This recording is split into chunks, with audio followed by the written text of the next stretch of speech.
ओम शांति।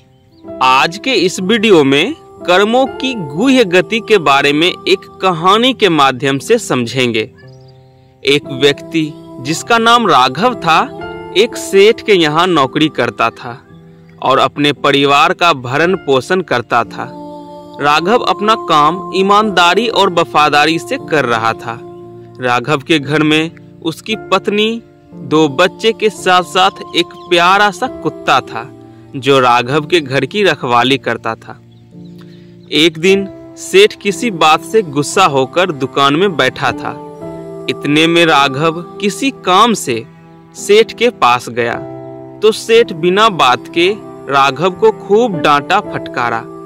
राघव तो अपना काम ईमानदारी से कर रहा था, लेकिन सेठ की बेवजह डांट से राघव गुस्से से चिड़चिड़ा हो गया। और जब राघव काम करके घर आया तो पत्नी ने पूछा, आ गए जी, खाना खाएंगे जी? तो राघव ने अपनी पत्नी को डांटा और खरी खोटी सुना दिया। राघव की पत्नी गुस्से से चुप हो गई। इतने में उसके बच्चे स्कूल से घर आ गए और बच्चे ने अपनी मम्मी से कहने लगा, मम्मी मम्मी खाना दो, और हाथ पकड़कर खींचने लगा। तो पत्नी ने बच्चे को 2-4 थप्पड़ लगाया और डांटा भी। तो बच्चे गुस्से से घर के बाहर निकला और देखा उधर से उसका कुत्ता आ रहा था। तो बच्चे ने पास पड़े डंडे से अपने कुत्ते पर डंडे बरसा दिए। कुत्ता भी गुस्से से इधर उधर भागने लगा। तो इतने में वही सेठ जिनके यहाँ राघव काम करता था अपने दुकान से आ रहा था। तो कुत्ते ने जाकर सेठ को काट लिया। गुस्सा किसका था? मालिक का, सेठ का। निकला किस पर? मालिक पर, सेठ पर। यही है कर्मों की गुह्य गति।